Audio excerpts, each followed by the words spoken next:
Okay, Although well, my first, my I guess my biggest high school band, like, had a really silly name, so that's kind of funny. okay. What was the name? Sorry, I can't say it without laughing. Go ahead, go ahead. We were called Fatal Cry. Fatal Cry. Yeah. That's a high school band name if I ever heard one, man. Oh yeah, That's yeah. that's awesome.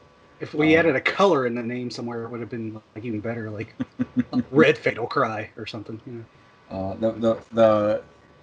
the funniest high school band name. It wasn't my band, but it was these guys. They called themselves Psycho Scapegoat. Oh right, actually that's better. That's better than Fatal Cry. It used to be Scapegoat, but then apparently there was another band in Chicago with the name Scapegoat. So they're like, "Oh, we'll add Psycho in front of it." It's like, all right, I think I remember a band called Scapegoat. probably. Yeah. Oh yeah, Um, yeah. It's Psycho in front of it. It's pretty cool. yeah, Yeah. yeah. My old band's name was Devastator, so can't There was really. a thrash band back in the '80s. Yeah, yeah. That's because I looked it up when we thought of the name, and we were named after the Transformer. Uh, and then I saw, oh, is this old band in the '80s? They're not doing anything now. And then since then, there's like three or four more bands with that name. You know, Yeah, yeah. so Well, I looked it up a bunch of years ago, and there was actually a newer band called Fatal Cry, which I was oh, surprised. I was like, why would you? They were a high school band too. So yeah. Oh well, maybe it's sort of like a Green Lantern ring where it's just passed on to the next. yeah, you Uh, get the power of badly formed metal, uh, I guess. Shit, we should probably be talking about this on the show.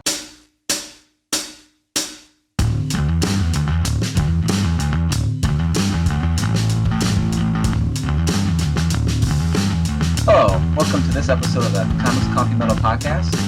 This episode, I have Crank. Crank, thanks for coming on. Hey, no problem. Thanks for having me. Oh no, it's my pleasure. You've kind of been in the background of a lot of the lettering is kind of like the background of a lot of these books, and uh, within the comics community, it's kind of understood by most creators that lettering is extremely important because when it's bad, it is incredibly noticeable and takes people out of the book, and when it's good, you don't notice it at all. So That's. I Oh, well, I mean, go ahead, finish your thought. no Sorry. no go no no it's and not to say that it's not noticed because I think at least from my perspective that I notice when lettering is good because sound effects and things like that they fit in everything meshes really well and it becomes part of the art, and knowing that's myself that's a separate aspect because most artists don't do their own sound effects. uh, I do notice it, but like in an appreciative way as opposed to like, oh, that's the lettering. So Yeah, I think too though you like if it's how do I want to say this? Like, all right, if it's bad, it stands out because it's bad, right? yeah. But if it's standing out because it's very particularly good, like I mean, think back to like the Sandman lettering, like Hmm. the balloons they would do for Delirium, or Yeah. with the rainbows and the squigglies and Sandman's balloon itself, if I recall right, was like a reverse balloon, like black with white type and Yeah. um, Yeah. weird edges and stuff like that. That was very much part of the design of the book as well. It wasn't just meant to be background unnoticed stuff. It was character stuff, character driven, I guess. Um, Not saying that everything needs to be like that because a lot of times people want that and it doesn't work because Yeah. they read something like Sandman, and they're like, Yeah. yeah, I want you to give every character their own balloon with their own stuff, and you And their do own that, fonts, and and it's just yeah. you get it on the page, and it just looks like a punk rock flyer or something, like it nothing makes any sense together, kind of thing. It's just chaos, or like walking into Times Square or something. There's so many things blinking at you that you don't know what to look at. So I think and that's something that probably comes. It's like to compare this to music, like when you first got your first handful of pedals on your pedal board, right? Yeah. And you Exactly. turned everything on, you know, like you turn everything on, you turn all the effects up, so you notice each one of them, and then you got them all together, and they're just like it's just slush, right? Yeah. So like that's one of those things you pick up with playing with it. experience for a while, I guess, that Mm-hmm. there are times to do that and times not to do that. And a lot of times it doesn't work, but when it does work, it's really good, you know? Yeah. And I think I was going somewhere with that, and I don't know where. Oh, no. Yeah. Good lettering doesn't always necessarily have to be completely unnoticeable, is what I'm saying. Like, I myself, I'm kind of a minimalist when it comes to it. I like to keep things simple, but I tend to work on a lot of books that are cramped or the art's just so much of it. Like Mm-hmm. Ryan Brown's a good example with his curse words and God hates astronauts. Ryan throws so much stuff in there. Did I lose you? No. Oh, okay. Sorry, my screen blanked Oh. for a second. Um, yeah, Ryan throws just so much little things going on in his work. Like background characters making expressions, or like Yeah. little hot dogs going wee or stuff. Um, that when you if I were to try to get a little more elaborate with his stuff, it would just detract from his artwork. You know. Yeah. Yeah. So I would like, especially with his stuff, and he does all of his own special effects. So they're all over the place too. And Yeah. if you've ever read a Ryan Brown book, his special effects are nutty. Is Yeah. probably the best way to put it. Sometimes they're alliterative, sometimes they're just crazy. Like he's got somebody hitting somebody else in the crotch, and the SFX would be like dick punch or something. Yeah. Like or de-dicked or something. Yeah. Like, It's very much part of the writing of the book, yeah. Mm-hmm. I think. And it's all, yeah, because he presents it all, and he's coming from a position where before it just got to be too much time for him to do everything himself. He used to do it all himself. He'd color it, he'd letter it, he'd do it all. But when he got on a regular production schedule, he just couldn't do that anymore. That's when he started working with other colorists and letterers and stuff. But yeah, so with him, I really try to keep it as simple as possible, because otherwise it just draws attention away from the good stuff going on. But I've worked with other projects where it's been more open, and I could get a little more elaborate with what I was doing. Yeah. Um, Well, I know that you've fairly recently have started digital hand lettering sound effects in, as opposed to just tweaking fonts and things like that to add to the artwork.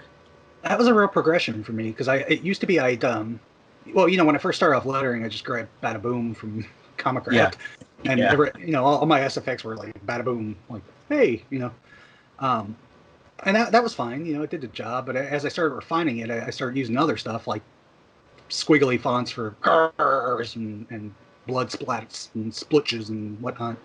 And then I stumbled across it was actually a dialogue font, but I found that when I brought it up to SFX sizes, that I really liked the look of it, and that was Ladrone, I think, from Comic Craft. Okay. So I would use its bold italic all the time and create, all my sound effects from that. And I did that for a long time, and that worked really well, because I liked paring it all down to that, because it kept it all real consistent. Mm-hmm. But then after a while, I was like, the problem with it, using any font as a sound effects font, is that you have to, lay it down, break it up, rearrange it, because with most SFX it goes from front to back, like as far as a layer goes, if you're overlapping them. Yeah. So one and then the next and the next, and like that, going down however many letters it is. So by the time you get all that and reverse all your characters, and it's just real time consuming, and I started just freehanding them, because I had to play with creating a brush in Illustrator for a long time before I got something that I was kind of happy with. But that's why it took me a while to move into it, because I kept experimenting with it and stuff.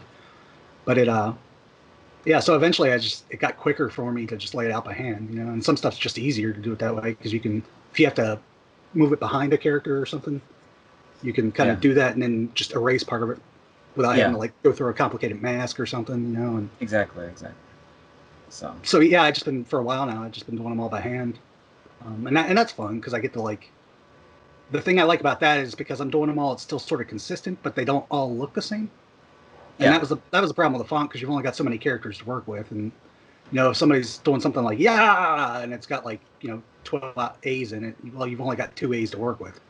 Yeah. So even if you change sizes and stuff, it's still the same. Yeah. And I Yeah, mean, you could spend a lot of time sitting there tweaking each character, but then why not just do it by hand? You know, that's where I got to. yeah, I guess it's sort of an economy thing for me. Like, you know, yeah. go I've ahead. found myself doing stuff like that with not just art stuff, but just anything in general, where it's like you spend so much time trying to make something look different than what it is, you know, or be different than what it is. It's like I could have just done this from scratch and been done with it, already, and not Yeah, had to stress out about that. Um, so one of the things I've noticed is that in a lot of people like to compare or try to find parallels between like, oh, comics, the creation of comics and making a movie or being in a band or what have you, and like, oh, the artist is a director but he's also kind of a cinematographer, that kind of stuff. But sure.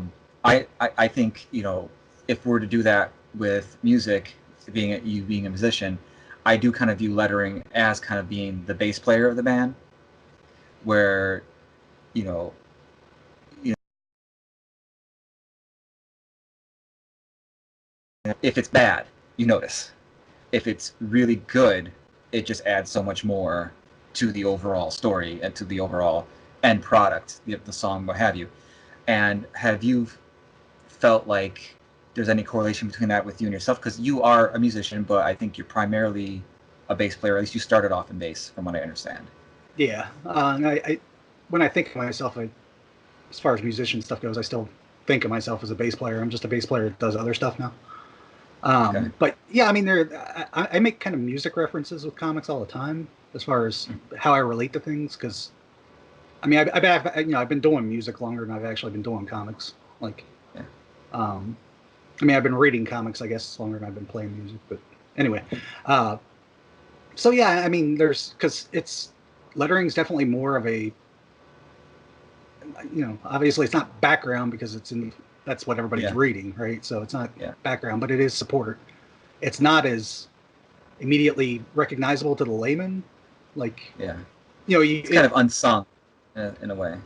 right. I mean, just somebody that reads comics that doesn't actually study them or like know what the job fields are or anything.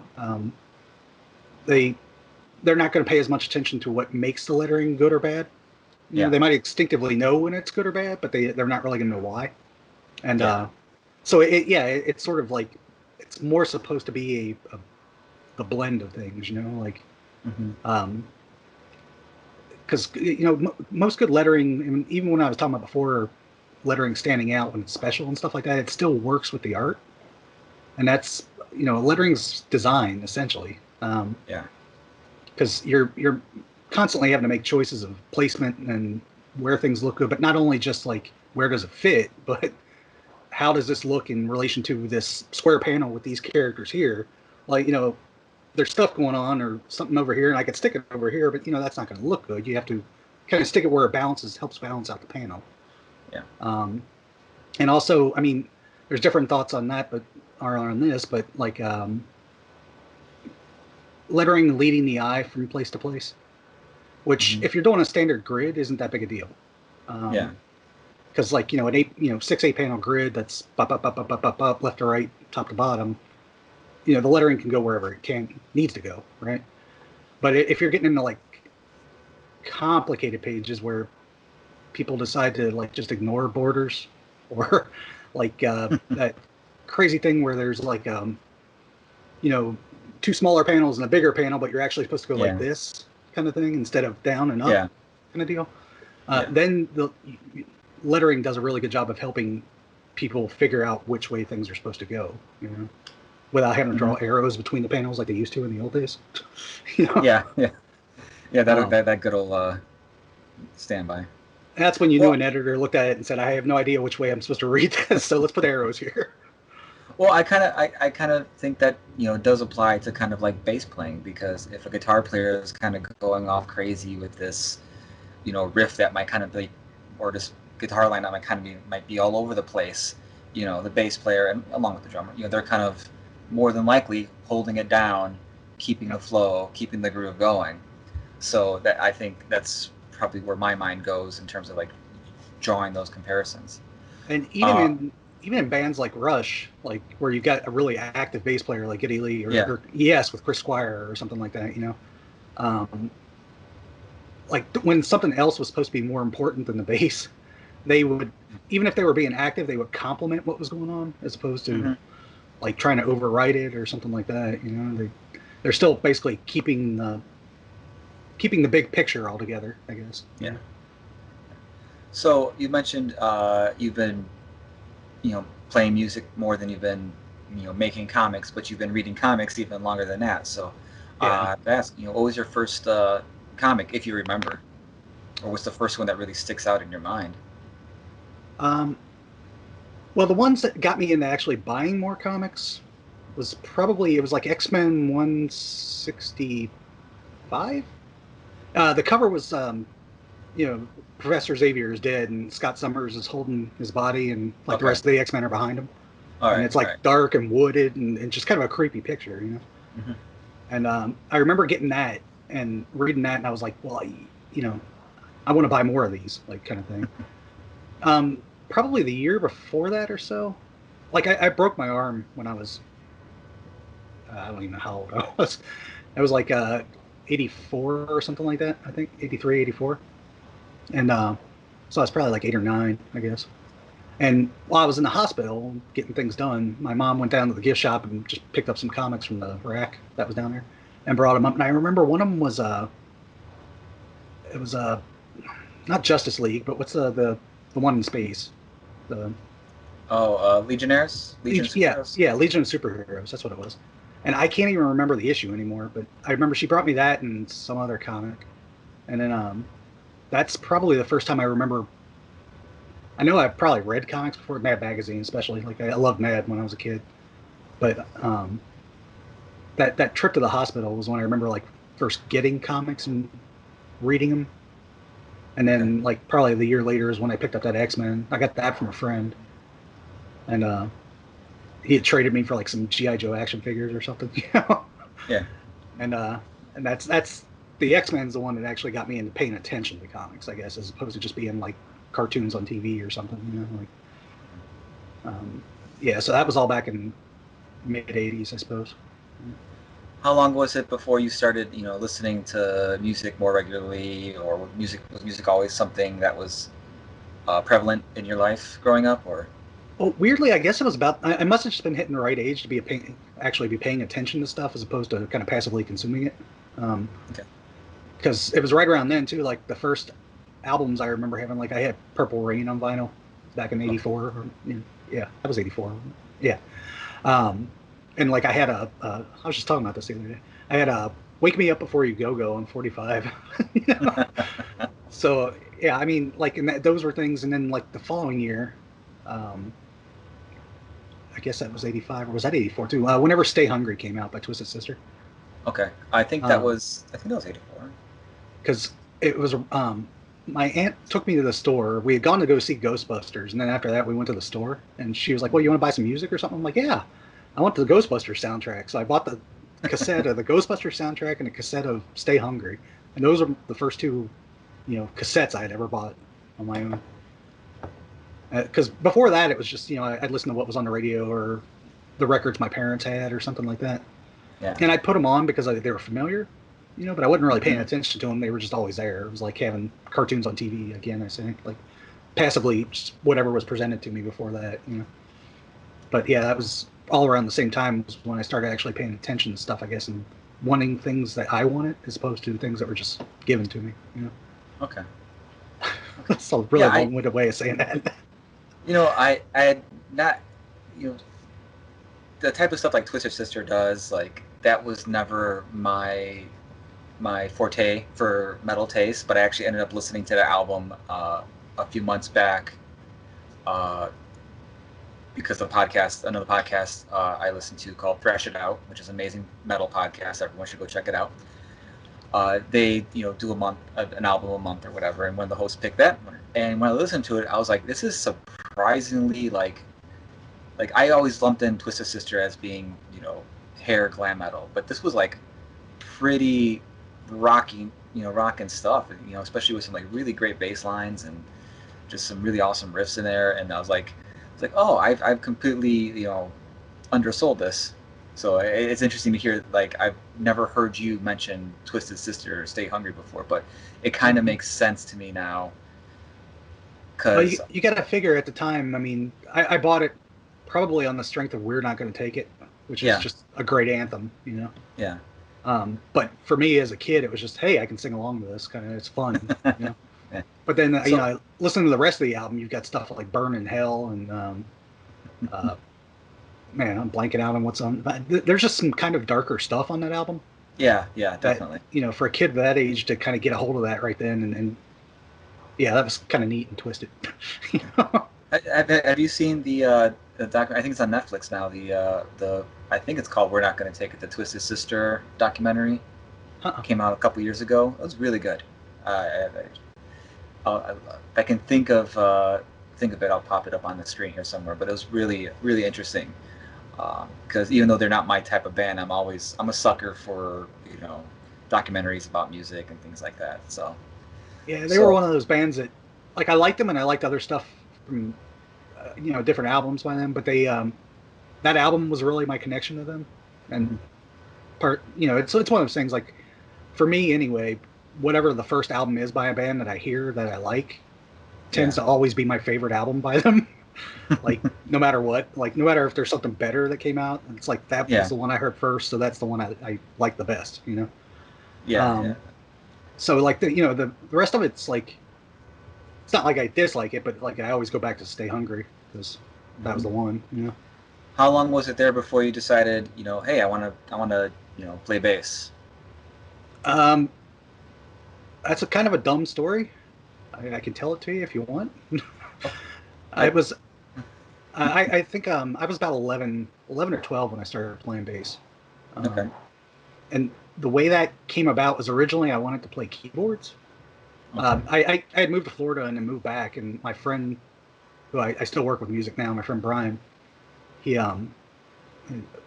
like we started hanging out again after I moved back from Florida, and he had gotten a guitar for Christmas or something and decided he wanted to start playing. He's like, "Well, let's start a band," and I'm like, "Okay, cool, I'll play keyboards." And so like keyboards were really super expensive back then, right? I couldn't afford that, and yeah, I was like, "All right, well, I'll play drums," because every band needs a drummer.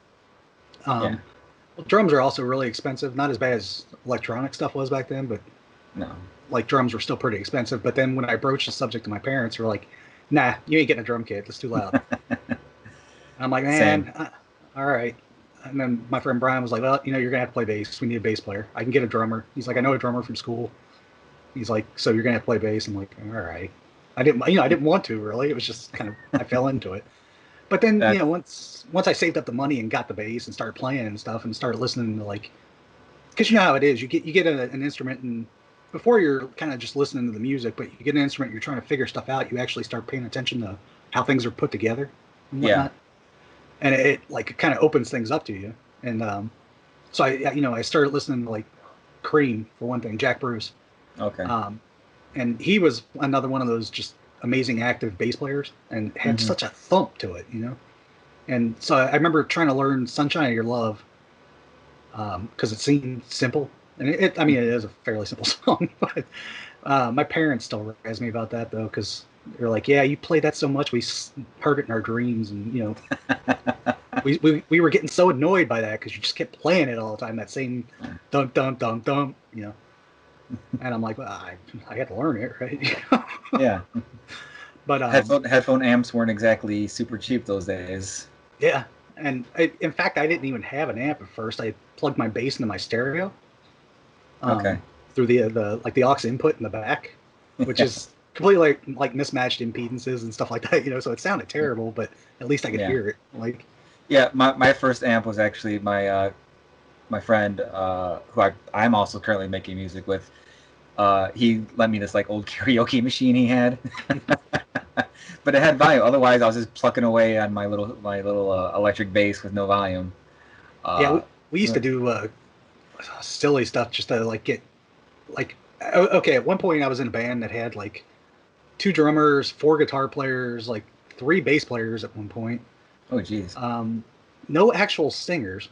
because I mean, after a while, like we would all just take turns screaming stuff into the mic or whatever. But and it wasn't really a solid band. It was just all of us hung around together and we all played music, so we all just took turns playing stuff, right? Okay. But none of the bass players, like we all had just little practice amps, like little 20, 30 Mm-hmm. watt type Delios, and the guitar, like there's a giant 300-watt stack over in the corner and the drummer's banging out as hard as he can. So what we did was we would stack our 3 or 4 little practice amps on top of each other and string them together Okay. to make a fake bass stack. Yeah. And then at one point we had a car equalizer, a graphic equalizer in the mix, and it had the little VU meter Yeah. lights, like the little LEDs bouncing up and down. And so we stuck that in there, not so much that it made it sound better, but it was like we had lights. It looked really cool. Right, yeah, and so we had that crammed into a corner of the practice room, and it was just that I mean, none of us were exactly like well off money wise. We had enough stuff to get these like small things, so we had to pull our resources, I guess. Yeah. I remember the drummers always, like, for one thing, that they put their 2 kits together to make one big monster double bass kit and stuff, Oh wow. and it mismatched a bunch of different colors and stuff, and then the cymbals, nobody had money to buy new cymbals, so all the cymbals were like half broken, and they would buy bigger cymbals so that when they broke, they could drill them and take off a ring and make them smaller cymbals. The That was a lot. ingenuity. Yeah, we were kids, we had to do what we had to do. Yeah. Because every moment we wasted like trying to make money, we couldn't be playing. So, sorry, I'm rambling on. Oh no, you're going on just fine. So you were in bands, throughout high school and all that, and so what eventually led you to coming to Chicago, Oh, and essentially helping make comics with Devil's Due in the early 2000s. okay. Well, let's see. Through a friend of a friend, a guy named Henry knew Josh Blaylock when Okay. Josh lived in Cincinnati, and The head of Devil's Due. yeah, he started up Devil's I'm Due just Publishing. I'm just clarifying for anybody who might Yeah. not know. Currently, it's Devil's Due Entertainment, I think. But yeah, back in the early 2000s, he got the license for GI Joe and started a company called Devil's Due Publishing, and kind of, I mean, I don't know how to say it without sounding like I'm bragging or something, but the GI Joe was the first of the kind of 80s retro stuff that came out at the time, Yeah. and I think could be considered that it helped kickstart that whole 2000s kind of section of time when Mm-hmm. because even Devil's Due alone, we had like Voltron and Micronauts, and I mean, I'm sure it played no small part at all in that. we were before Dreamwave got it, we were angling to get Transformers, but Dreamwave got there first. Yeah. So Henry was Josh's roommate, and I was hanging around the Vladimirs because I wasn't in the band back then. I was just friends with them, and they practiced. Like me and Brian lived together, so I was there when they practiced and stuff like that. And Henry knew the Vladimirs, and that's how I knew Henry. And then through Henry, we went to a party one night, and I met Josh. Okay. And then we started talking. And I was working in Flash animation, Macromedia Flash.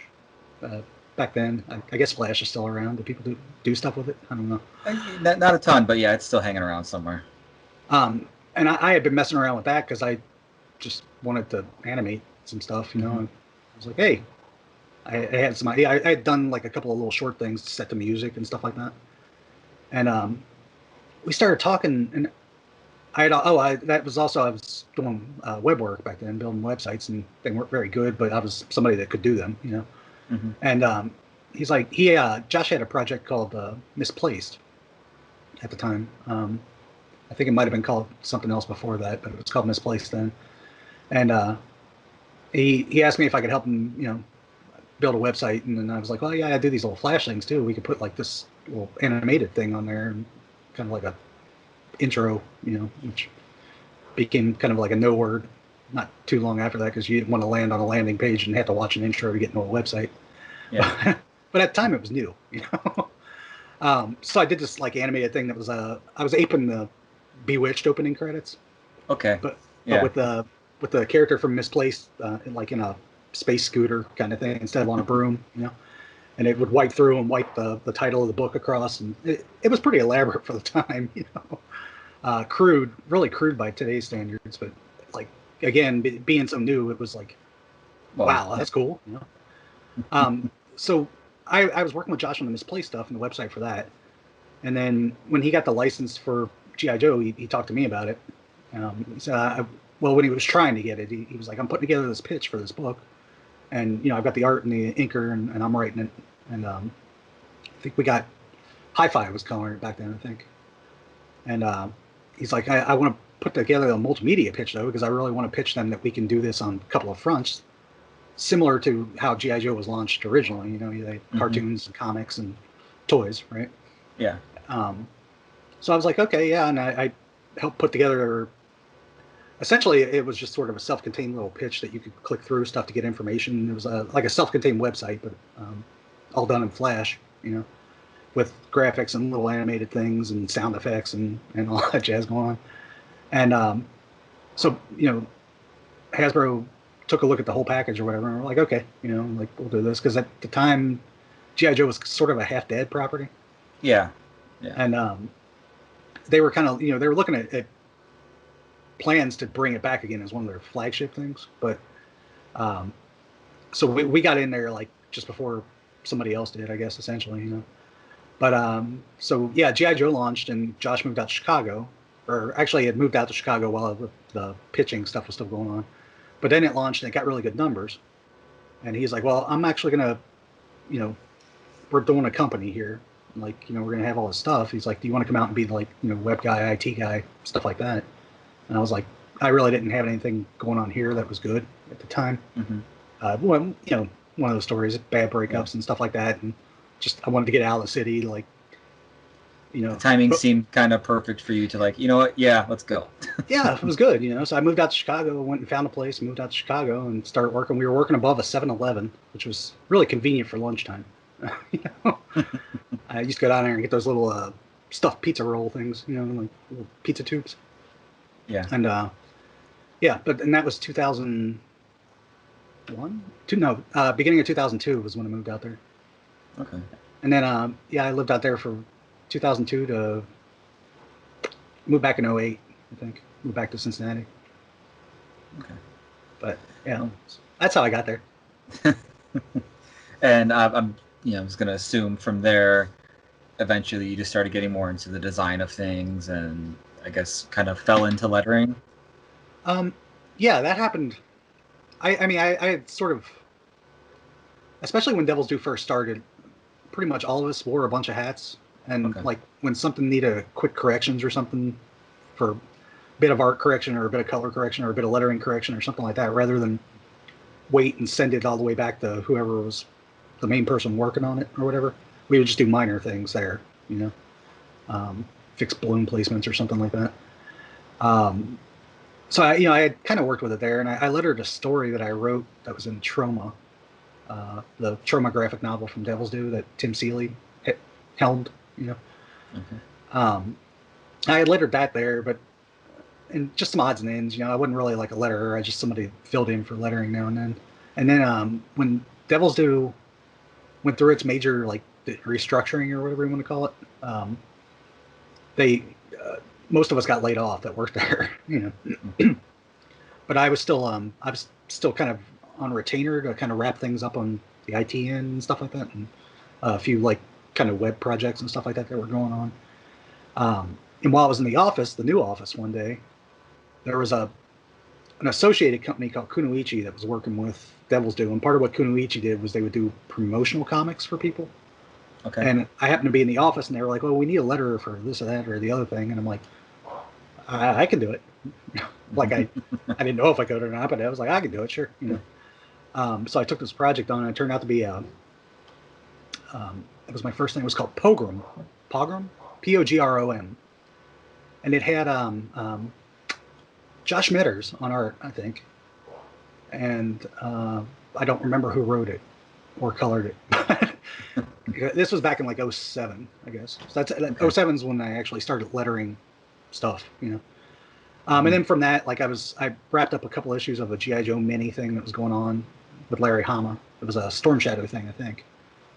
And then I lettered like the last handful of issues of the main series of GI Joe, and then just kept doing some more Devil's Due projects from there. And then I just picked up some side stuff, and I worked with Xenoscope for a while. So yeah, I was Devil's Due and Xenoscope, and then I was working with Mike Norton and Tim Seeley on stuff, and then Revival, you know.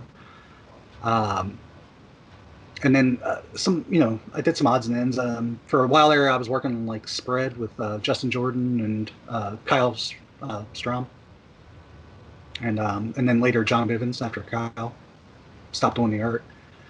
And then through who was it? It was actually through Declan Shelby. We were at C2E2, and he happened to be there, and we were talking, and he knew that Ed Brisson was trying to trim back his lettering work to concentrate more on writing stuff instead. Yeah. And Ed at the time was doing a bunch of stuff for Oni, and he was looking for somebody to recommend to take over the books he was going to have to leave off, you know. So I started working with Oni and got in with them, working on like Six Gun and I'm trying to remember the early stuff. I did a graphic novel early on called my brain is so bad. It was something in Spanish. Oh, I don't know how to say it. Ciudad? Okay, yeah, Ciudad. Ciudad? It was called Ciudad. It was a graphic novel set in South America somewhere. And so that was like really weird because I'd never actually done a graphic novel. And so one of my early projects with them right off the bat was just doing this thing that was, I don't know, 100 and something pages, you know, that I had to get done real fast. And but that's how I started working with Oni. And then, you know, referral work. Sometimes people just contact me for stuff, and if I, you know, 9 times out of 10, if I can do it, I will. If not, I refer somebody else. You know, I try to keep abreast of like whose work I like, other people's work I like, so that like if I can't do it, I can say, well, you know, try this person or this person because you know they both do really solid work and you know stuff like that. So I feel like it's always good to be able to refer people. Yeah, I think that's one of the things, you know, people will tell you about the comics industry, but it's not necessarily something everybody knows. Is that, you know, your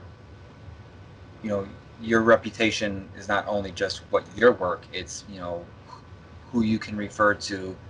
And if you do refer people, if you're just like, oh, I don't know, sorry, and it's like, well, it kind of seems kind of put off, you know, like you're kind of like being a little standoffish that way, as opposed to, you know, it is a community. We all know each other to some extent.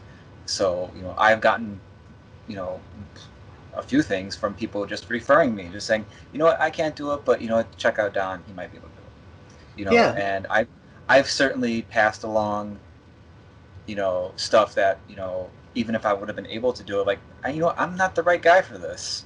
Right, that's always a Check out this consideration guy. too. Like you got to keep know? in mind when you look at a project, you got to keep in mind whether or not you're a good fit for it. Like, Yeah. and if So not, it's really good just to be able to pass work to somebody else that might be able to do it. Like, yeah, and you know, you could feel a little better about yourself, like, well, you know what, I couldn't do this either due time or just ability or what have you, but someone I know and like, or at least very least respect, is going to, you know, be able to do this, and you feel a little bit better about that, because there is and that aspect of making comics and being freelance where it's like you don't want to say no to anything, oh, but if you have to, I think if you have everybody to, goes yeah, everybody goes through that thing where you say yes, just yes to whatever, and yeah, then you blow it.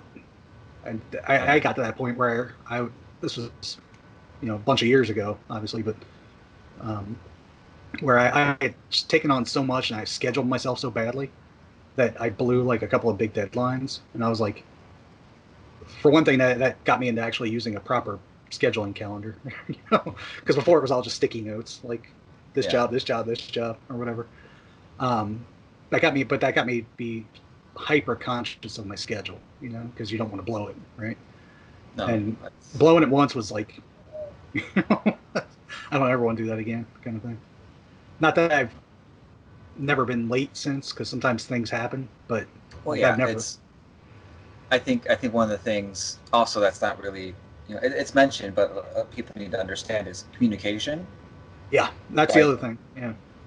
If because I've been involved with some projects where things have been very late through one aspect of it, but the person communicated with us and they're like, okay, listen, this is running behind XYZ. Just keep this, let us know. It's like, okay. And then there's some times where people have basically disappeared and like, oh, I'll let you know in a couple weeks. And then a couple weeks, hey, what's going? Oh, I still don't know. That's like, that's not. You're not. I'm gonna tell you, You're this is you're for you're, you're anybody making me. listening. Yeah, For anybody listening, don't do that. yeah, Because if you disappear, if you just start ghosting everybody, they don't know whether to replace you or whether to try to reschedule the printing. They don't know. They don't know anything, right? So they're screwed. yeah. At Exactly. least Because like being late sucks, and it's embarrassing, and it makes you feel like crap when you're late if you got a conscience. mm-hmm. Um, but what sucks even worse is not communicating that you're going to be late, because then you're just basically shoveling the whole project down the toilet. you Yeah, know? exactly. And you're dragging everybody else with you. Like, so yeah, communicate. Try not to be late, but also Yeah, communicate if you are. yeah. Because most people understand. Things don't always work out the way they need to, but I mean, you break yeah, an arm or something, it's like, of course you're going to be yeah, running behind or something. But like, yeah. even if you're just dumb and made a mistake, like, Mm-hmm. I have, I mean, even if it happens, like, you can't just let other people hang there. Like, you know, No, no. that, It's that's not preachy. That's not a preachy, dude. no, it's common sense, and I think no one's perfect. I've been late on things. But I've done my best to keep people in the loop. I think a lot of it stems from creators. Most creators don't really have that day job when they start that requires them to have like a ton of responsibility with keeping schedules and things like that. So when they make the move, so when they've are a freelance creator, they're not used to having a regular work schedule, having these things, and I think it leads to a lot of burnout for some of these people Yeah. because Well, they're not prepared for it, right? So, yeah, it's something you're not prepared for. And as someone who I've admittedly gotten to the comics art game later in my life than most people. Um, it's I've had I've had a full-time job since I've can remember, including office work and things where you're doing deadlines, you're on a schedule, and it's just you have to keep that mentality yeah. when you work. Whether your schedule is now 8 p.m. to 4 a.m. or what have you, you still have to keep that mentality of being a professional. Um, and it's a pretty low bar to really hit if you think about it. But I think it's something that should be taught and hammered into people along with using perspective and how to light figures and things like that. I So mean, it sounds easy to say be on time, but if you're, especially if, say you're young and you haven't had like a lot of full time job experience, like you're saying, or no, no, something where you've had a lot of responsibility, and no, you just dive into this, and you've never actually really done sequential art before, which is yeah, super demanding. It's a heavy schedule, and it's a monthly heavy schedule. It can turn into a grind really easy. yeah. You can Um, fall behind, a couple bad days, or you miss a couple of days of not being able to get much done. You're epically behind, yeah, like, and and that I think with experience too, part like, because there are days when you don't feel it, you really don't feel it, like whatever you're doing. Um, and I think like when you haven't actually had to do this a lot before, like when you're just getting into comics, your tendency might be to, well, I'll double up tomorrow or something, yeah, like yeah. Like I I, don't want to I do anything I'm bad today because I'm not feeling it. yeah, I want it to all be That's good, like it's got to be my best work, right? Like, and people don't realize that when you're on a production schedule, finished is better than perfect. yeah. you Just know? just in general, finished is better than perfect. You Yeah. um, no, like some of the things I like that I've done on my own the most were done on days where I'm like, I really don't want to sit down and draw right now. I'm exhausted.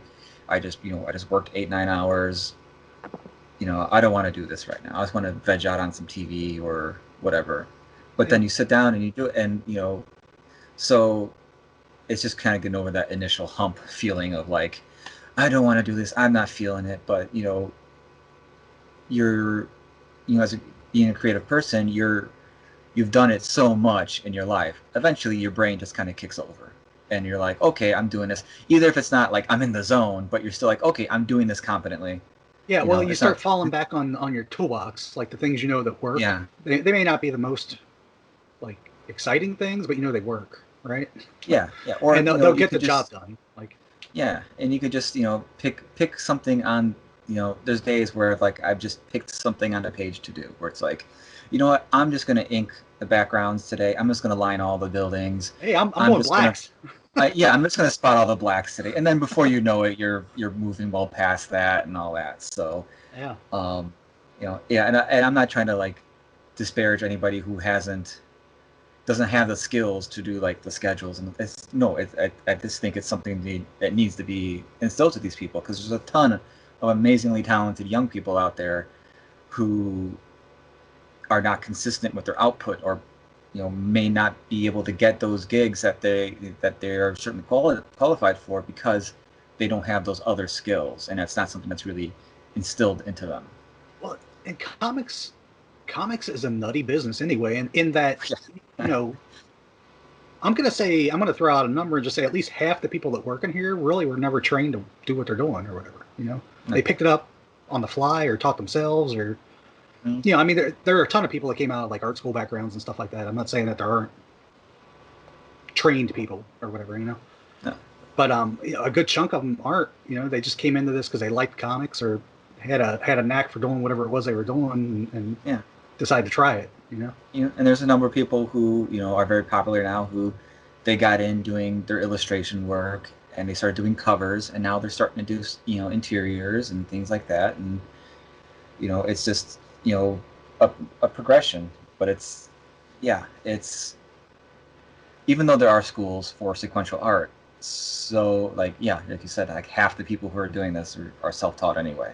Yeah, I think I only know a handful of people that went to like Kubert school or anything. Like, Yeah. or what's the one in New York that Eisner taught at? Oh, Um, I'm not sure. I know the Kubert School, and I know the SCAD. yeah, that maybe that might have been one Kubert taught at, not Kubert, Eisner, maybe. But yeah, so, I mean, and there's only a handful of those anyway that are like, I think there's more now than there used to be, Oh where yeah, like definitely, definitely. they at least give you some sort of fundamentals in comics, how to make Hmm. comics as opposed to just how to make art. Yeah, or at least maybe not full on accredited colleges, but there's definitely a lot of courses and classes, and there's the comics experience people. I know there's the International School of Comics in Chicago. The Joe Kubert School has correspondence classes. Like Yeah. there's a bigger uh, there's more options if someone's looking to get some sort of schooling in this. But It's not like the old days when you had to like draw the pirate or the turtle and send it in. Like, yeah, and the good old you have to be a days. certain age to even get that, I think, right? Like, Yeah, I think so. because that hasn't Um, been a thing in a long time. Sorry. so going from one nutty business to another, when did you uh, when did you or did you not have the idea for Acid Washed, which was the fictional band that was in Hack Slash, to make some music for that? Um, To merge those two worlds and interests of yours. I'm trying to think. Well, I have been doing. I'm gonna backtrack just a little bit in time. Go ahead. So, like, in the late '90s, after I wasn't in that punk band that I was in anymore, which they kicked me out. So, I was kind of in a frustrated state with music stuff, and I wasn't actually playing a lot. But then when I started working on what we called the web commercials back then for GI Joe and stuff like that, um, I was doing like little 30-second snippets of things, so I was still kind of doing music, but I went for 3 or 4 years without like touching my bass or anything. Okay. Like Yeah. I was doing mostly Been there. loop based stuff, synth stuff. Like occasionally I would put a guitar line down for something, like. But I like really didn't even touch my bass, and then so I guess that was around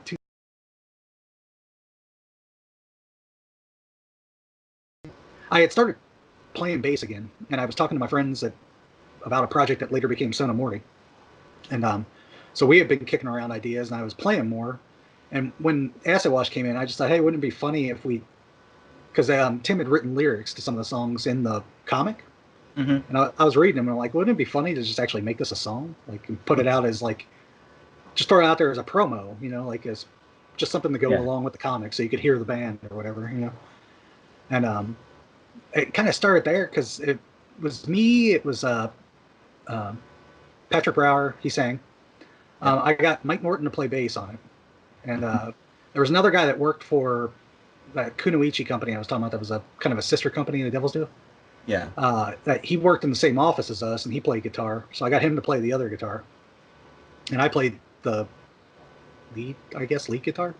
I don't know, because there's not a whole lot of lead. Oh, and I got my friend Brian to do some of the blazing leads on two of the songs, like the Christmas song, I think, and the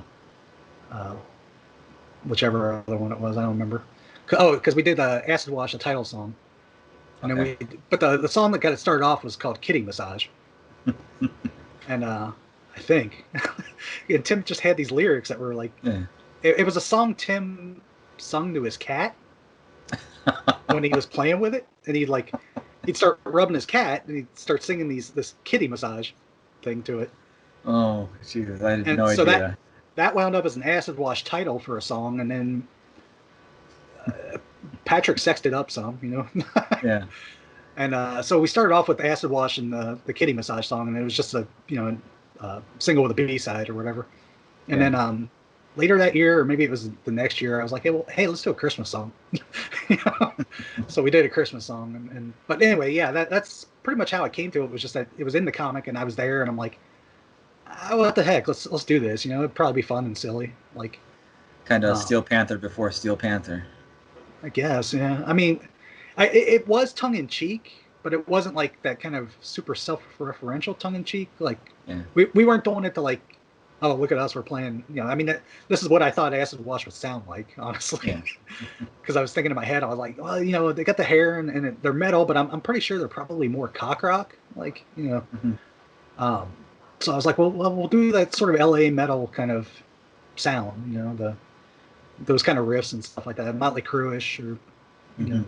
maybe not quite Poison, but somewhere around there, because that's probably what they sound like. And it was fun. I liked it. I kept we keep joking about doing something new, like when we talk, me and Patrick off and on.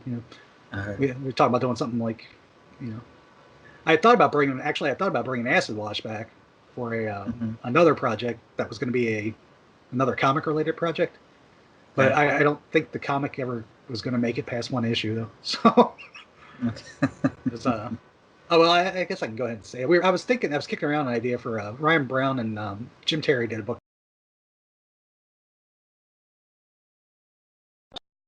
I It was a year or two ago, I think they love did it, that book.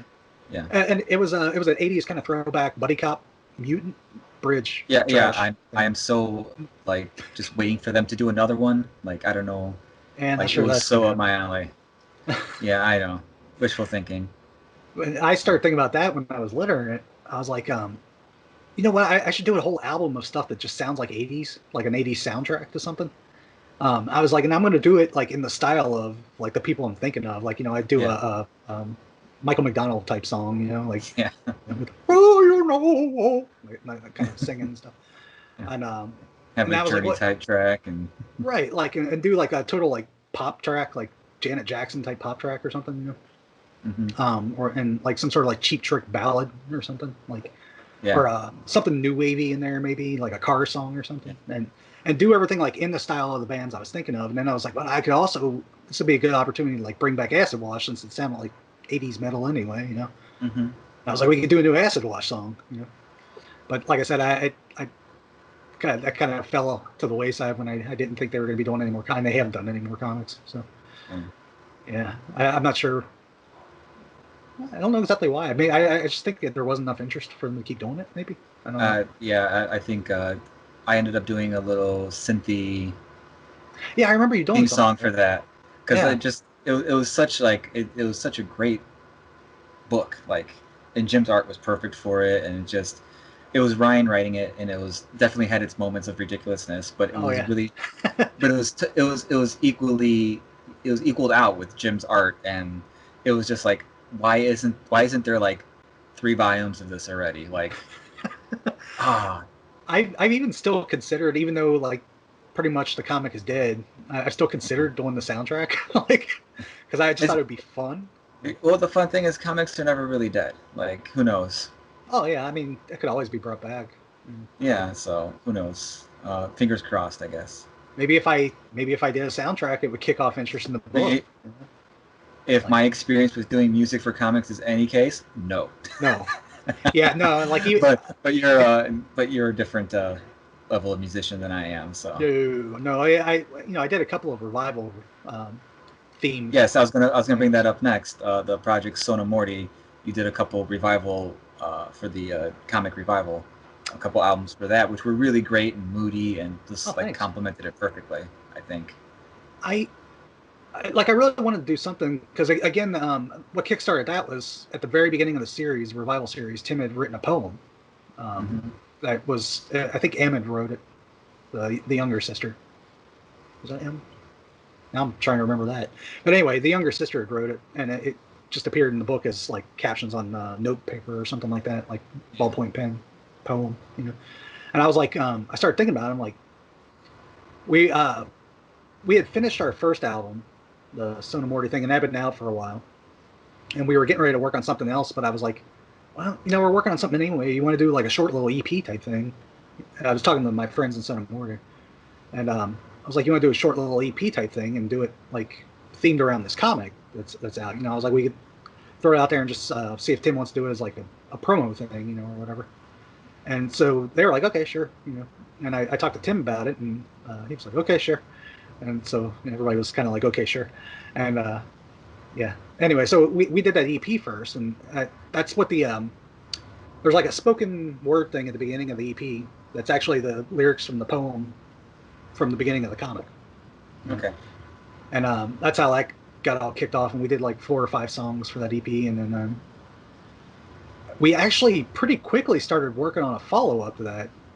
And then that took like 2.5 years because I dropped the ball and got busy with other stuff and had things going on. you know, and so it's like the follow up that should have, because that came out in like 2012 or something like that. The EP and the full length revival thing was supposed to come out like at the end of 2013, and I don't think I actually managed to get that out until 2015 or something like that. But the weird thing was, it was all written and mostly recorded like 2 years prior. Oh, yeah. Well, So, yeah. Unfortunately, some oh music becomes kind of a hobby, well, and it gets the time devoted to it as a hobby would. So when it starts paying the bills, it gets more important yeah. than the thing that's paying the bills, right? But yeah, that's my point in being that though was that, so yeah, I think I netted because we put it up, the EP we put up for free download as part of the thing.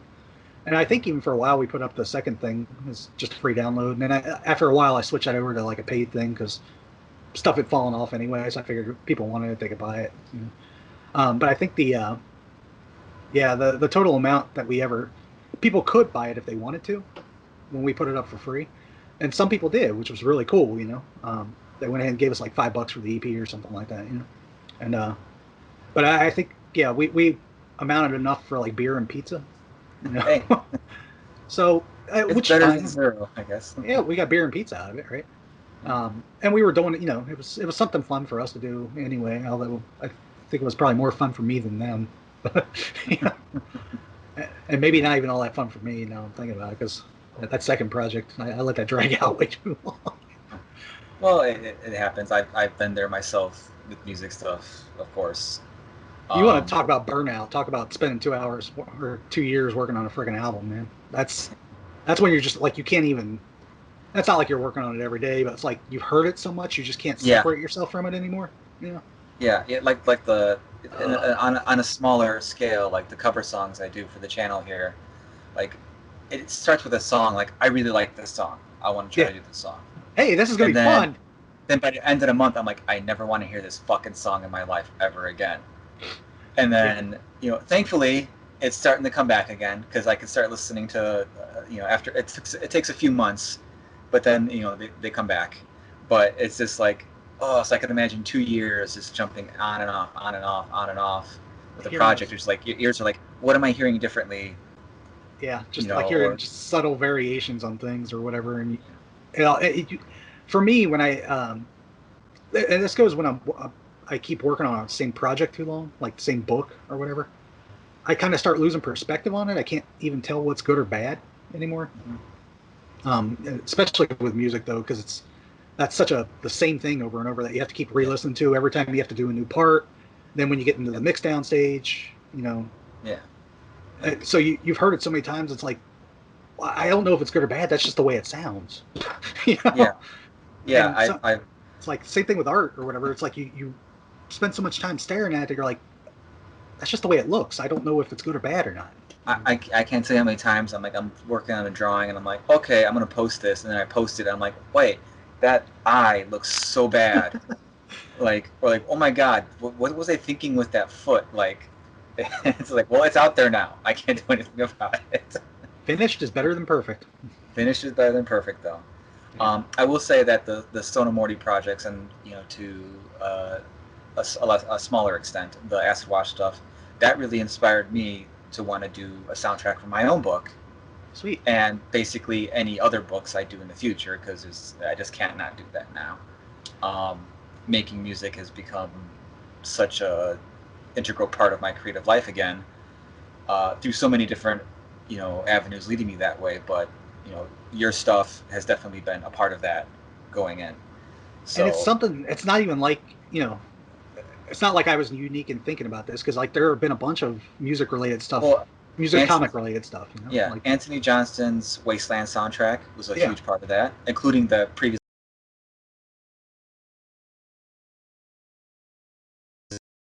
guitar again. And I had started off as a bass player, but I had not played consistently since I was in a band in the mid 2000s. And this all just kind of got that ball rolling. And with the ease of digital recording these days, Oh, that's it's helped become out so much. it's become so much easier to just like go from zero to like, hey, this kind of sounds like a legit recorded thing. Yeah. You know? You And can at least get something that's if it's not necessarily label quality or CD quality, whatever you want to call it, like album quality, it's like it's super better than listenable. demo. Like Yeah, it's super listenable. Like no one's gonna be like, oh, this isn't like, you know. And even then, like I've heard albums that, it's all preference too, because I hear, albums, especially metal, where like the production's so lo-fi. It's like, well, I can do something that sounds quality-wise better than this, but it's just the aesthetic that you're yeah. going for. You And know? like I'm trying to think, what was a couple years ago there was for um, Spider Gwen, I think the Mary Janes. Yeah, Was it Spider Gwen? I think it was Spider Gwen. yeah, Yeah. yeah. Spider-Gwen, Mary Like they Jane's. actually had a vinyl 45 out, so, Yeah, which was pretty awesome. Like that's cool. I tried to track it down, but man, that thing was going for way too much money. yeah. I don't know if it's available digitally though. I'm not sure. I would be surprised if it wasn't, but also not. I guess if they wanted to keep it uh, scarce and rare and all that. So, And but um, something I've noticed over listening to you on the Crankcast over the years and all that is you seem to like collecting gear. oh Like yeah, yeah. um, I would certainly be in that position myself if I was able to use my money for what I want instead of kid stuff. Kids Yeah. got to eat, I guess. But It's I not would, even like I'm smartly prioritizing my money or anything though, because I spend money on one thing. It means I don't eat out a lot. Like well, I mean, that's for your health. That's good for your health. right, right. So that's got side benefits, but But I've noticed I've kind of become like a digital hoarder of like free plugins and synth plugins and things oh, like you know how that. long it took me to get over that, If I look dude. at my Guitar Impulse folder, it's like I don't even use 99% of them. And Uh-huh. it's just like I just have like I don't know why I would need what a crate 4x12 cab sounds like with like an SM57 5 inches from the cone. I don't know. I don't need that. Right. but I got it. So, I found it online free somewhere, and it was legit. It wasn't a stolen thing, but it was just like, all right. So, um, but is there? But you seem to like really gravitate towards the synths, like the live, the actual units themselves and things like that. Is that a conscious choice to not? Because there's a lot of plugins versions of these synthesizers Oh, now. right, right. And I used to Uh, use a lot of them. Like, I was is a there big more? fan of Contact for a while because you could do so many things Yeah, with Contact that was just like most of the recorded drums I've done were actually Contact. I mean, I played them on okay, an electric kit, but yeah, I fed the MIDI files through Contact drum kits. okay. Um, So yeah, is there like a decision you made to like where I'm gonna lean more towards the analog versions, uh, or is it just not something well, you would give much thought to? yeah, no, sort of. Kind of like a okay, because you can pretty much get a soft synth for anything, or a Hmm. soft sampler that'll, you can get yourself a Mellotron on a soft Yeah, sampler, which is yeah, great. Or like, I can't afford a Hammond B3, so I would play it on like a Contact uh, kit, and I still can't afford it or have the space for a B3. So there's still stuff I like to use digitally. I like plugins for. I even still occasionally I'll use cab sims and stuff, um, especially if I'm lining something in from an effects unit or something straight in yeah. instead of miking it. I like miking things though because I've got a very particular setup of stuff that's kind of like a chance setup of stuff. It's a random collision of events that are a particular sound that I can't just get that from lining a pod into a cab sim and then Yeah. recording that, like, or something like that, like, or running it through a PV's revolver or something. Hmm. Um, which, I mean, those things are infinitely tweakable too. And if I didn't like what I had, then I would definitely go back to using, like, especially revolver. Revolver was a really good machine, but Oh, I use Revolver all the time. It's amazing. Like, I go back. I have other paid plugins on top of that I use from like Easy Mix or I used to use Audio Acme Assault. bar gig stuff a lot too. I Yeah. remember. And like the Revolver stuff though is just like it's just especially when they're modeling their own stuff. Uh huh. It just sounds so good. Like it's just like I've I got a use soft this. spot for PV anyway, like, because that's what I Yeah, grew up that's having my amps was. that's that's my bass gear too. PV Yeah. TNT 115. That's my bass amp. Um, so yeah, the Revolver stuff's really good. There's a company called Ignite Amps, and they have a free plugin called the Emissary, which is like it's not modeling anything. It's its own kind of like high gain head I think I've seen people situation. talking about that. I've never tried it Yeah, though. it's really good, and they're getting ready to release the 2.0 version, and it's free. And they also have a uh, cabinet impulse loader that they have called the NAD IR that they redesigned and all that, and it's one of the best ones you can get, and it's free. And so I was just checking that out myself, but I totally get what you're saying. Where you're like, you have your gear, you have your setup, and all of a sudden it's like all your whatever pedals you're running, EQs through the head, the cab you have, and the mic you have, like that becomes something like it's its own thing that you can't really get anywhere else, and Yeah, it's your thing, and you know. like, I'm in a good position where I can afford to turn an amp up loud and be able to mic it too. Like Yeah. when I lived in apartments and lived with other people that had normal schedules and were asleep at night at regular hours, Yeah. like most people do. You know, I couldn't just crank up an amp at midnight and start playing something like and recording it. So especially back then, I made real heavy use of cab sims and stuff like that. Um, but part of it is like with hardware. This is part of like the reason why I'm making a move towards actually mixing with outboard gear now instead of mixing stuff in the box. Okay. I I like the physicality of it, Hmm. the hands-onness of it. I'm not convinced that it's going to sound any better per se, like from a technical audio standpoint. Yeah. In fact, some of it, at most points, is probably going to get degraded from a technical standpoint. I'm just hoping it degrades in a good way. Hmm. you know? um, Well, there's so many plugins now that try to emulate how it sounds to be from tape or whatever, and just kind of give that right kind of degradation to the sound, so it sounds more natural. So I think you're not gonna have anything to worry about. But yeah, mostly it's because I started feeling like after the last few projects, mixing in the box, you get your stuff set up and you do a bunch of volume envelopes to automate your levels Yeah. of things as the mix is going on. You do all this stuff, and then you just sort of sit back and once you got that fixed, at least from my position, from what I was doing, once I had that in place, I really didn't pay a lot of attention to the actual nuances of the mix anymore because I figured, well, it's all there, it's in place, I've got it, right? So Yeah. I would worry about like overall levels and how things were meshing together in a sort of an EQ sense and stuff like that. Like, didn't want too many things in the mid range, didn't want too many things basing it up, Yeah.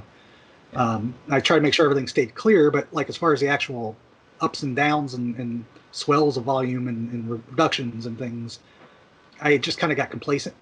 you know? Okay. And Yeah. I would set the thing and then just let it go and concentrate on making sure everything fit where it was supposed to go. So Hmm. I started thinking about that. I'm like, I remember because when I first started recording, we really didn't have much in the way of digital stuff. I worked on a little cassette 4-track, Yeah. and it was, I mean, that stuff was rough. Like the audio coming out of that was rough, Yeah. I've but been there. it was so much more fun to do because Hmm. I was playing with stuff all the time. Or if I walked away from it, like in between versions of the mix, like I didn't like the mix and I was like, I gotta walk away. I couldn't just come back and have everything be set up the way it was. Like I had to come Yeah. back in and redo it all again, like so I started thinking about that. And I'm like, well, I hunted around and found a cheap mixing board. Um, and it's not the worst and it's not the great. It's definitely not the greatest. It's probably not anything most self-respecting, audio snobs would want to use. But it's fairly clean and it doesn't overly color the sound and it has sliders, which is Yeah. what I want. I want sliders. I want to be able to do this all with my hands. And that's kind of the same thing like with the synths and stuff. Is that I'm not. I mean, yes, certain hardware synths are going to sound better than plugins that are trying to sound like them and stuff like that. Yeah. Just by nature of the fact, especially when you get into actual analog stuff, it's partly because it just never sounds the same twice. Like Yeah. even if it's real subtle, there's always just little dynamic variations in it that are different. Whereas synthesizers, the obviously the sampled ones really don't vary much from note to note, because they're samples. Hmm. Yeah. The modeled synthesizers are better than that because they try to introduce some sort of weird oscillation or variation or Some like dynamics to it, and I remember a thing in one of the amp sims I used to use that like you could actually they had a thing for controlling pedal sag, like when your battery starts oh, dying. You know, oh, that's cool. so you could actually have it simulate a dying battery in your pedal, like if you wanted to get that sort of thing going on, That's right? that's pretty inside baseball too to get right. So Yeah, and because well, especially with something like that, you got to figure it's how's reducing voltage going to affect like a chorus pedal. Well, mostly it's using yeah, distortions because you want that. Sometimes when a yeah, battery's start to fizz out, the distortion starts getting weird, and like that's a yeah, good yeah, thing. yeah. I But had a yeah. oh, go ahead, go ahead. No, I had a distortion pedal once that when the battery would start to go, it'd get kind of it would just sound absolutely terrible. But in retrospect, I'm like, oh, this sounds kind of like a Bit Crush. Yeah, yeah.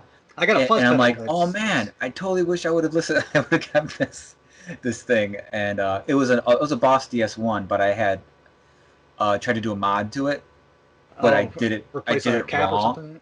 I did it wrong. So while the battery was full, it sounded okay. But yeah, it like after like halfway through the battery life, it would just start getting all like weird. Yeah, and I'm like, oh man, I so wish I would have kept that weird ass sounding pedal. I've got this fuzz pedal. It was one of the like pedals are a whole other thing, man. Wow, I've Oh got god, yeah, like and especially it's a whole the past culture. the past 10 years especially is it's like this Yeah, whole boutique thing, not boutique companies but like just people that hand make their own pedals by yeah. themselves and then sell them to people or whatever. um, so I several years ago I bought this pedal called a Wolf computer by I can't remember who the maker was, but it was a fuzz pedal that had essentially it had a sag knob in it, Okay. so you could turn it down and as you started reducing the voltage to the fuzz pedal, it would get sputtery, more sputtery and more sputtery, until Yeah. eventually it started sounding like an 8-bit video game. Nice. And you would do things like you'd hit a note, and as the note was dying down, it would like kind of uh, descend in tone, like Oh. like that and stuff. Yeah. Or you'd be playing, it would just be like, Yeah. and it would make So weird just octave sounds. And it wasn't an octave pedal; it was just sounded like it was yeah. dying, But it gave you such interesting sounds, which well worth every penny. And then you crank it up, it just sounds like a good fuzz pedal. So Yeah. that's sort of like the Zvex Rockbox. It was kind of like that.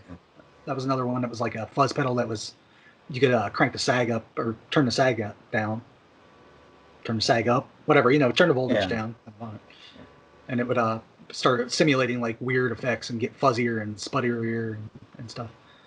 But Yeah, my yeah, buddy's so starting to get back into pedals because for the long he's very much a metal guy, and he's for the longest he's had like the JCM 800 with oh the sure, Marshall with the 4x12 cab, and then he had the Zach Wild Overdrive and the Dimebag Wah from Hell, and the I think he had the Dimebag Chorus pedal and all that.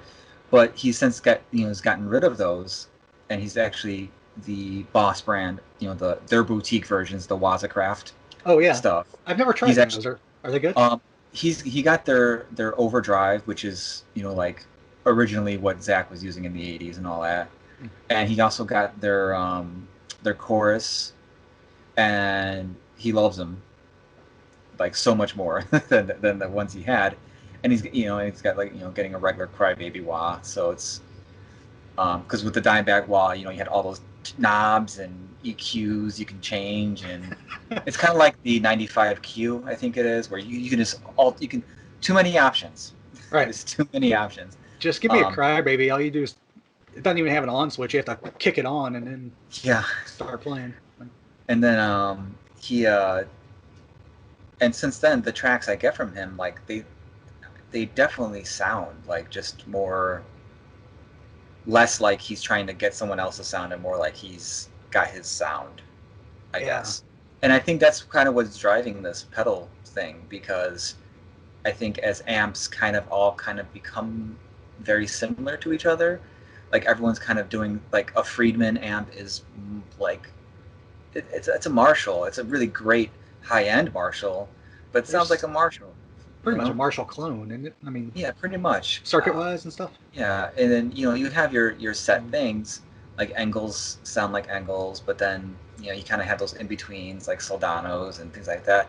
But everything is kind of like comes together as being kind of same. So you get these pedals to shape your sound to make you sound more like you. And if you have this pedal that only like 30 other people have, Right. that helps that helps like make you sound more like you. But also I think it's just neat to have some things that are really cool. I tell you, Even my, if my favorite distortion pedal right now, and it actually has been for about the past 2 years, is I don't have it handy, but it's a Marshall put out a line of pedals for a while, like the Jackhammer and the oh, yeah, Governor yeah, and yeah, stuff like yeah, that. yeah. The Jackhammer, man, I love this thing. Those Like are so unsung. I think what happened was when they came out, they were just too damn expensive. probably, I mean, I but you think can find them for, I don't buy them. I've got like 3 or 4 of them now in case yeah, they break, because I love it that much. Like I wanted backups. But I wasn't paying more than like $40 for any of them. yeah, So yeah. I think when they first came out, they were like averaging 100 plus. probably, I yeah. want to That's say. that's about the And, range and, ba- for. and back then, that was like the late '80s, late '90s, early 2000s, and that was like, you know, no one's really going to be doing that unless it's like that one super awesome pedal. Because I think on average, Boss pedals were around 50, $60 Yeah, but even at boss that pedals time. are like $110 on the low Well, end. yeah, now they got the Wazacraft stuff that's 150. People are willing to spend a little bit more money on pedals now because they're just a little bit. I mean, if it weren't for cheap pedals like, you know, DoD and Digitech and things like Yeah, that, you know, I like cheap pedals.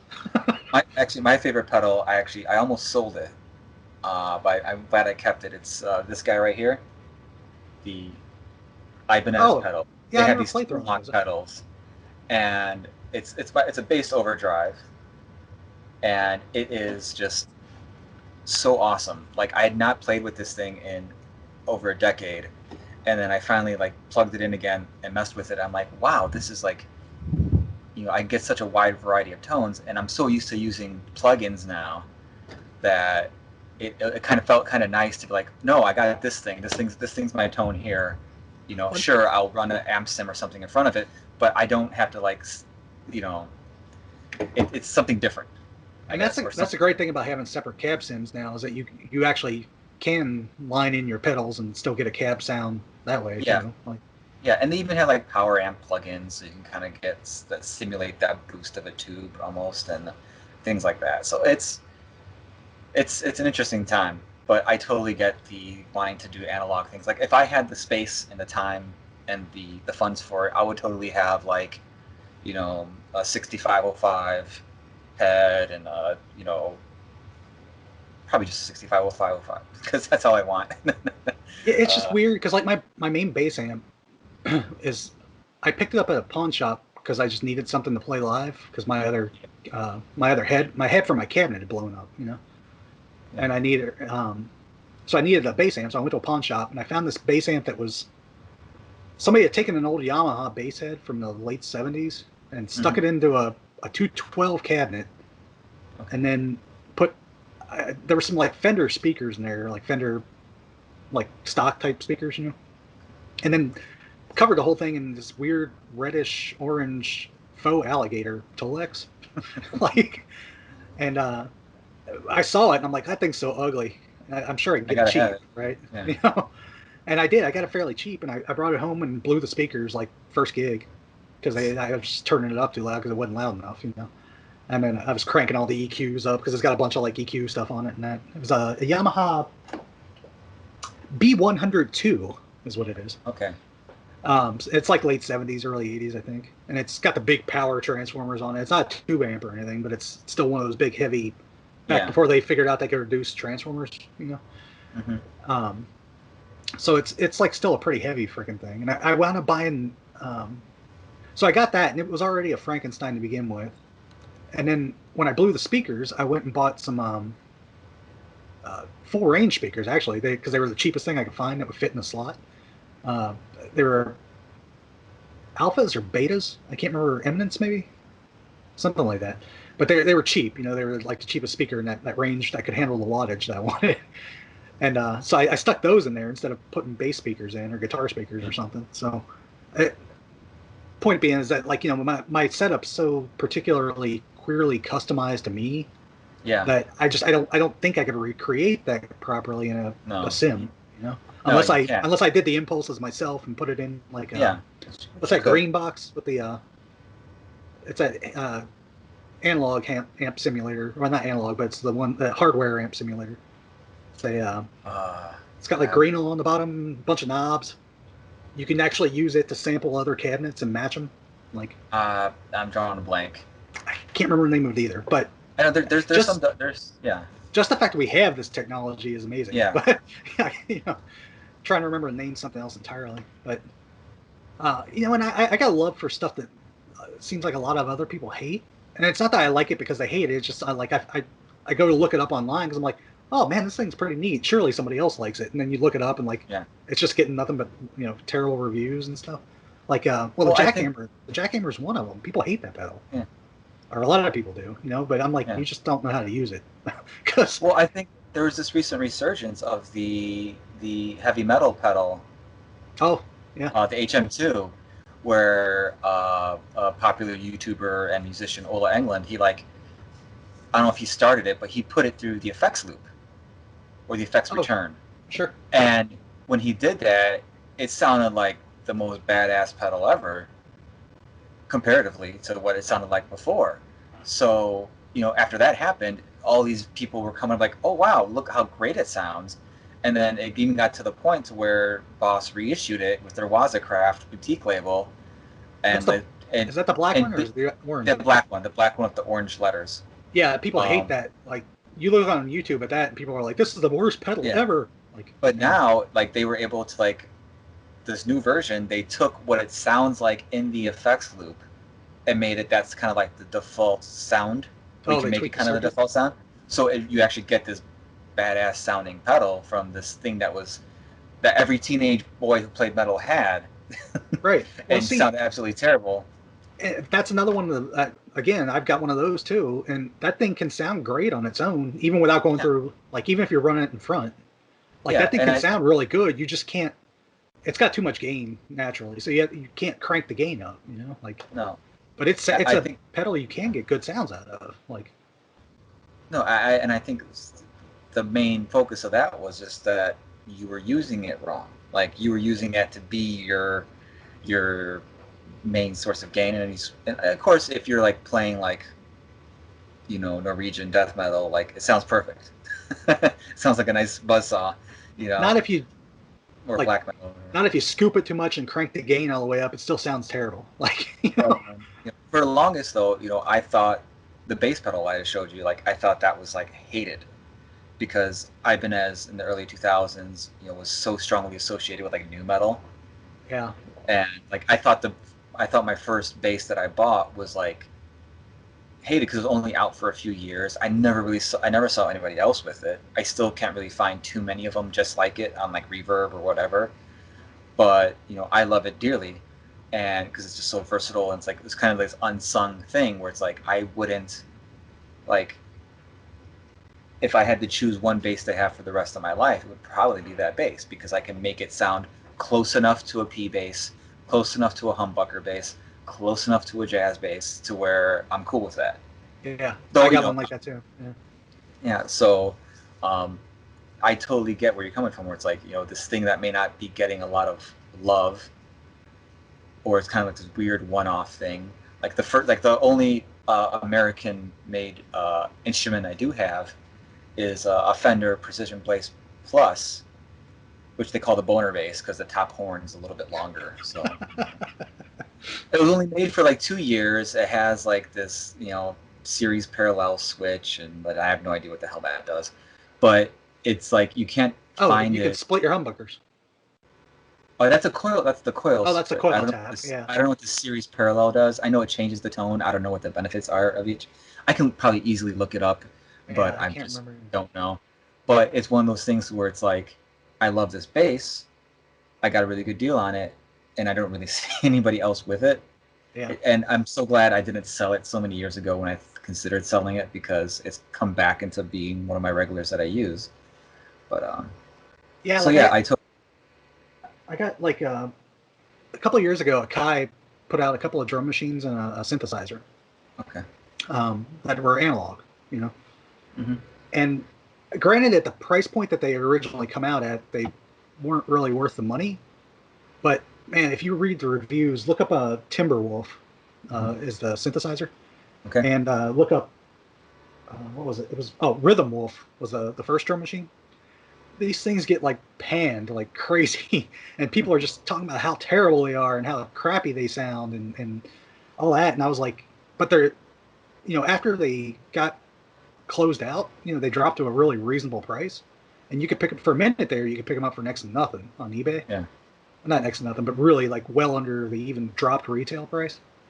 They've gone up a bit since, but so I went ahead and picked up like a Rhythm Wolf, a Tomcat, and a Timberwolf just because I was finding demos of them that people would do that were like, yeah, this isn't that bad. Here, listen to this. Yeah.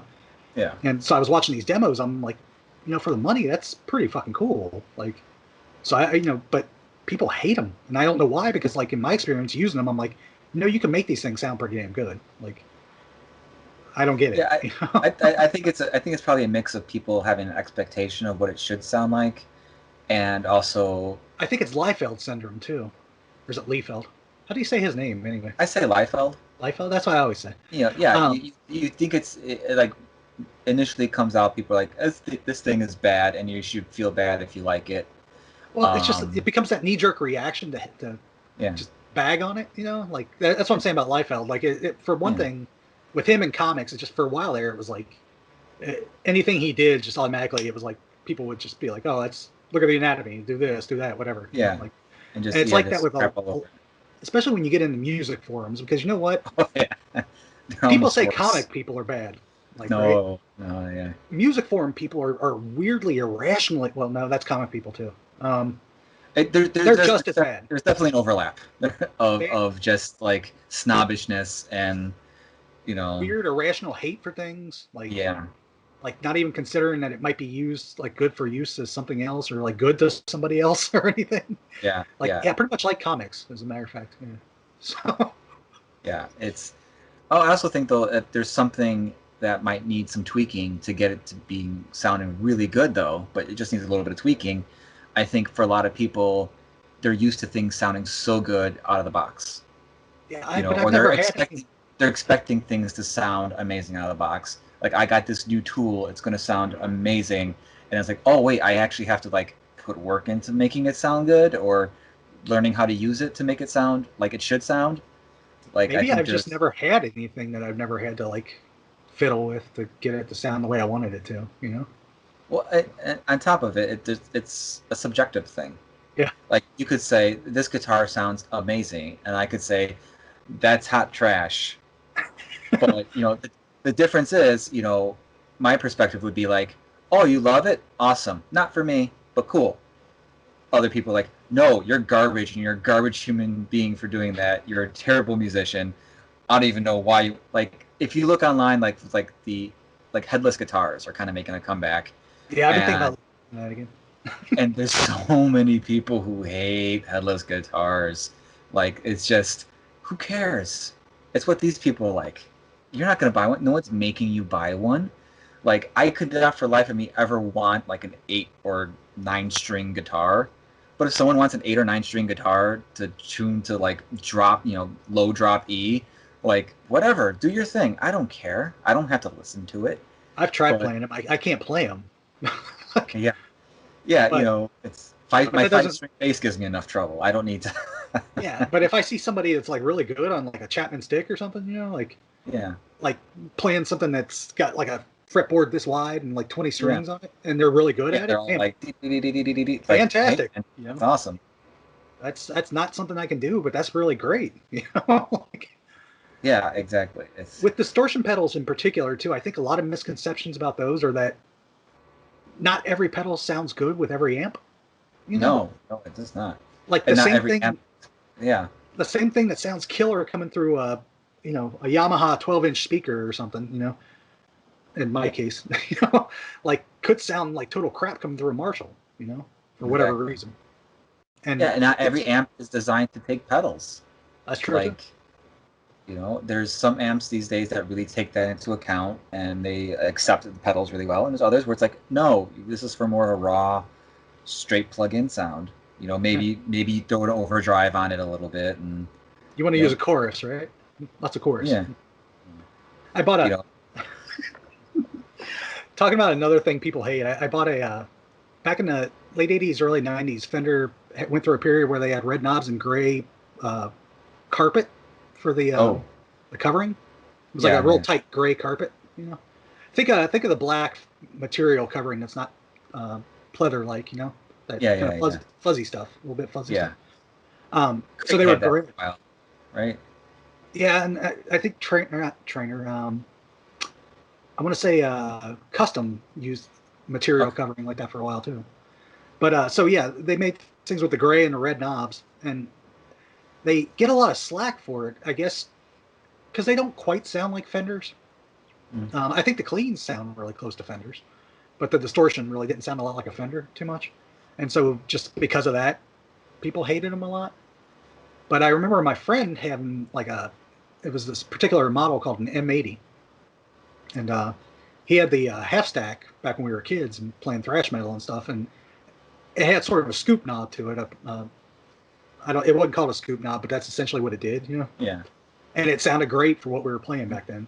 Oh yeah, And scoop I would even trash. borrow the head and run it through my bass cab and play like a distorted bass through it and stuff, playing like Voivod songs and crap like that. Um, and so like I happened to see one on Craigslist last year. It was a 212 chorus amp, and the really bitching thing about this, and it was like real dead cheap. And I was like, well, I want to see if I can still get that sound. So I brought it home, and when you turn on the chorus, it actually it's in stereo. Like Yeah. the 212s are separated, Oh, so it's like that's weird. 50 watts a piece on them or something like that instead of the That's 100 watt crazy. combined. and you can actually hear the chorus move around like while you're. It's weird because the field is so narrow because the speakers are so close together, but it still like sounds different, you know. That's wicked. And it's like but it's another amp people hate that. I especially since I brought it home and started messing with it, man. I love it. The thing sounds great. When I did that demo thing with the weird, I did the demo of it like months ago, where I was playing that thing that kind of sounded a little like Joy Division meets Twin Peaks or something, you know. Okay. It was just real simple with bass doing like. Was it on your Instagram? Yeah, and I think I sent you a copy of the like an MP3 of it or something maybe. Okay. Or I put it up on SoundCloud, not SoundCloud. Probably. Anyway, yeah. What I was doing was I was running like dual delays in sequence. Okay. And I was feeding them through each of the stereo channels on the that amp that I bought, and then miking each of the speakers separately. So I was getting like a delay that was doing one thing over here and a delay that was doing another thing over here, and then they both combined into a reverb and then another delay, or a delay and another reverb, and then went back in, and it was crazy. But I was able to do all this like in a live setting with one amp and not have to, because you could do all that easily with a DAW. You know, you just plug in two channels and assign separate effects to them, right? But I was able to actually pull all this off kind of live, which I was like, that's pretty awesome. I've never had a stereo amp before. You know? That just made me giggle. Awesome. Anyway. Well, Crank, I think I've taken plenty of your time. I probably talked your ear off. I certainly enjoyed it. I'm sure everyone else will, if they like music gear in the slightest. Are you sure you don't want to edit this? No, they take full crank. Oh, great. So before we go, is there anything you'd like to promote, talk about, anything you're listening to that you're really digging that you want to suggest to people? This is April, right? Yeah, it'll be going up in April. Yeah. Let's see, C2E2 will be over. Check out Grumble. I think we'll be on issue 6 at that point, or 7. That's Mike Norton and Rafer Roberts and Marissa. Blanking on her last name. Louise. Marissa Yes. Louise. Marissa Louise is coloring, and I'm lettering it. And it's fun. It's a sort of a father-daughter heisty magical thing because he's a pug. He gets turned into a pug, the father, and they keep bouncing back and forth between like real-world locations like Baltimore and stuff like that, and into this other world where just magic people are around. Although the people in the real world don't seem to pay much attention to the magic people either, so I don't really know what the deal is there. But it's fun. It's just kind of, they're being chased by intergalactic bounty hunters and stuff, and it's kind of weird.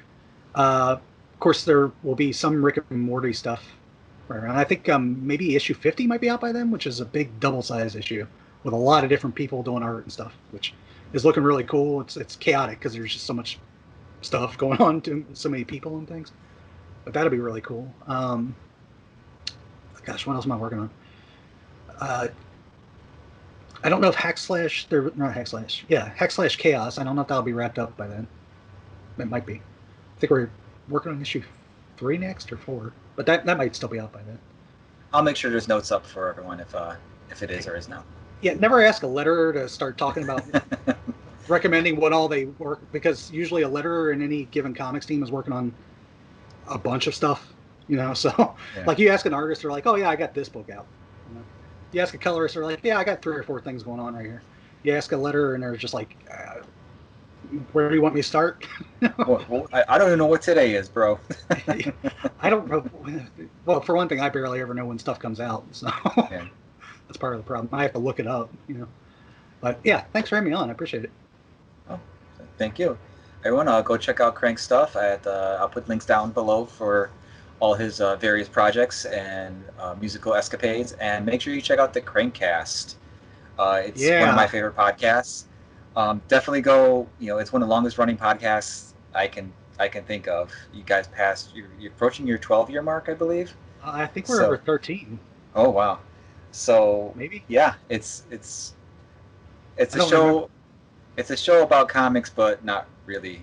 But it's entertaining and fun, and I always enjoy hearing it every week. It's a show by comics people. It's a show by comics people, sometimes about comics. Sometimes. So definitely go check all that out. And Crank, thanks again for coming on. Thank you.